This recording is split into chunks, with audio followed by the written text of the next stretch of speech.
अगर मैं आपसे कहूं कि विराट ने खुद रोते रोते बताई कि आखिरकार केकेआर के खिलाफ जीत की वजह वो कौन सी सामने आई। अरे जिस मुकाबले के अंदर अगर आरसीबी जीतती तो क्वालिफाई हो जाती और केकेआर हारती तो वो बाहर हो जाती। वाकई में वही हुआ जो आप सोच रहे थे कि आरसीबी जीत करके क्वालिफाई कर चुकी है और केकेआर हार करके बाहर हो चुकी है। लेकिन सवाल उठता है कि क्या हुआ था मैच में, क्या इतिहास रचे गए। जहां पर विराट कोहली डबल डक पर आउट हुए तो आज भी कुछ वही कंडीशन थी। यहां पर भी 2-0 थे लेकिन उसके आगे एक लगा था, यानी कि 100 रन।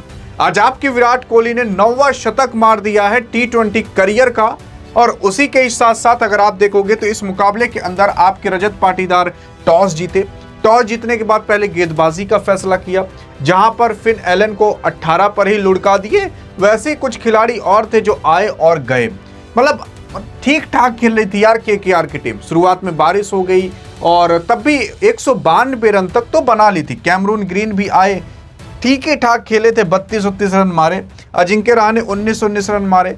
लेकिन अगर देखोगे तो अंकुरिश रघुवंशी ने थोड़ा ठीक ठाक खेला था। फिर उसके बाद आपके रिंकू सिंह ने भी थोड़ा ठीक ठाक खेला था। यहाँ पर अंकुरिश रघुवंशी ने अर्धशतकीय पारी खेली तो 192 रन के करीब मार दी थी। मतलब केकेआर इतना रन तो मार दी थी कि लड़ सके। लेकिन भैया आरसीबी के दरिंदों के सामने आप ये छोटा सा लेकर जा रहे हो। मतलब खली के आगे 2 ठो पूड़ी रख दो और कहो पेट भर जाए। उतना ही रन आप आरसीबी को दिए हो कि इसे पूरा कर लो, तो भैया वो तो एक झटके में पूरा कर लेगी यार। लगभग 5-6 बॉल पहले जीत गई और 6-7 विकेट से जीत गई और इतने तगड़े तरीके से जीती भाई साहब, कोई कह नहीं सकता। यहाँ पर एक बार आपके देवदत्त पडिक्कल और आपके विराट कोहली ने 51 रन की एक पार्टनरशिप करी, लेकिन उसे में आपके विराट कोहली की हाफ सेंचुरी पूरी होगी पता ही नहीं चला। फिर उसके बाद विराट कोहली की सेंचुरी पूरी होगी ये भी नहीं पता चला। विराट कोहली शुरुआत से उतरे और नाबाद खेलते गए। और यहां पर देख सकते हो विराट कोहली आपके वन ऑफ दी ऐसे फर्स्ट प्लेयर बन चुके हैं जिसने 400 रन पूरे किए हों सबसे ज्यादा सीजन में। मतलब अभी तक 18-19 सीजन आए हैं आईपीएल के, जिसमें से 12 सीजन के अंदर आपके विराट कोहली ने 400 प्लस से ज्यादा मारा है और इस सीजन के भी अंदर 400 प्लस से ज्यादा मार दिया। और मैं आपको एक बात बताना चाहता हूं, यह सीजन अभी विराट के लिए काफी मुकाबले बाकी रखा है। मतलब सेमीफाइनल के मुकाबले बाकी हैं, फाइनल के मुकाबले बाकी हैं और 2-4 ठो मुकाबले अभी भी बाकी हैं। यहां पर उसके बाद कहीं सुरेश रैना आते, वो भी 90, मतलब 9 बार ऐसा ये कारनामा किए थे कि इन्होंने 400 रन से प्लस मारे हो। लेकिन अब सुरेश रैना खेलते नहीं है, रोहित शर्मा खेलते हैं। लेकिन रोहित शर्मा अगर इनको विराट को पीछे करना पड़ेगा तो रोहित शर्मा को भी कम से कम 5-6 साल खेलना पड़ेगा और उतना रोहित शर्मा खेलेंगे नहीं। शिखर धवन खेलते ही नहीं है, डेविड वार्नर खेलते ही नहीं है, केएल राहुल साहब भी है तो 8 हैं। मतलब 8 बार ऐसा कारनामा किए कि 400 रन से ज्यादा मारे हो। तो मतलब अगर आप देखोगे दूसरे, तीसरे, चौथे, पांचवे और जो पहले पर बैठा है उसमें जमीन और आसमान का फर्क है। एक रिकॉर्ड तो ये बना, प्लस 9 सेंचुरी मार चुके हैं। मतलब आई थिंक अगर आईपीएल और T20 के ले लोगे तो 10 हो जाती है कि 9 होती है। देखते हैं आपको पता है कि नहीं, बताइए जरूर। लेकिन अगर देखिए पॉइंट्स टेबल में क्या बवाल मचा तो आप देख सकते हो यार। पहले गुजरात सबसे ऊपर थी, 12 मुकाबले खेल करके 16 पॉइंट इकट्ठा की थी। लेकिन नेट रन रेट इसका प्लस 0.551 था। वहीं पर आपकी बेंगलोर की टीम थी, उसने 11 मुकाबले खेलकर 14 पॉइंट इकट्ठे किए थे, प्लस 1.103 का था। लेकिन अब ये मुकाबला जीत करके आपकी बेंगलोर की टीम, बेंगलोर के 12 मुकाबले हो गए लेकिन 16 पॉइंट हो चुके हैं, पहले नंबर पर आ चुकी है।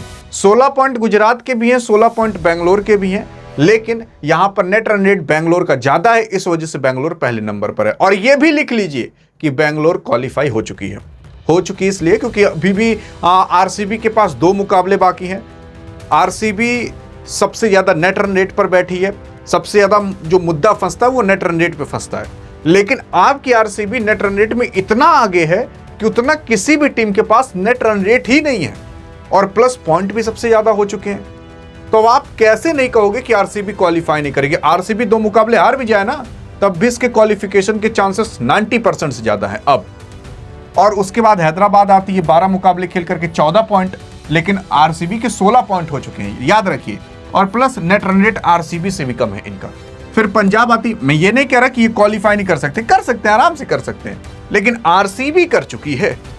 उसी के साथ साथ चेन्नई की बात करें तो इसके 11 मुकाबले हुए, 12 पॉइंट हुए। इनके पास 3 मुकाबले बाकी हैं, 3 मुकाबले 3 के तीनों जीत जाते तो इनको भी क्वालिफाई करने से कोई नहीं रोक सकता।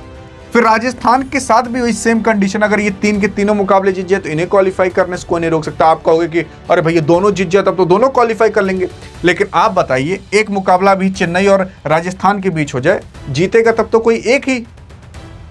फिर बाद में अगर क्वालिफिकेशन का मुद्दा फंसता है तब नेट रन रेट देखा जाएगा, लेकिन उन सब से भी ऊपर आपकी बेंगलोर अब निकल चुकी है, नेट रन रेट में सबसे आगे है। 2 मुकाबले भी बाकी हैं, एक आठ जीत भी जाएगी तब तो 18 पॉइंट हो जाएंगे। किसी के बाप के अंदर दम नहीं होगा कि भैया फिर उसको रोक ले क्वालिफाई करने से, अभी भी कोई नहीं रोक सकता। देखो यार, दिल्ली यहां पर है, ये क्वालिफाई नहीं कर सकती। अब कोलकाता के पास एक चांस था, वो चांस भी गवा दी है, तो कोलकाता भी अब क्वालिफाई नहीं कर सकती। अब लड़ाई देख लो किस में है, तो दिल्ली और कोलकाता को हटा दो, इसके नीचे मुंबई और आपकी लखनऊ थी, वो दोनों तो बहुत पहले निकल चुकी हैं, 4 टीमें निकल चुकी हैं। अब केवल और केवल 6 टीमों के बीच लड़ाई है। गुजरात बेंगलोर आपकी क्वालिफाई कर चुकी हैं।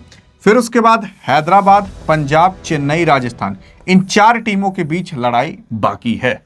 हाँ जी हाँ, बस मतलब अब आप बताइएगा कि अब 2 टीमें वो कौन सी होंगी जो आपको क्वालिफाई होते हुए दिखाई देंगी। देखते हैं आप किसे चूज करते हो। बाकी अधिक जानकारी चाहिए तो इस वीडियो में मिलते हैं, तब तक के लिए जय हिंद, जय भारत।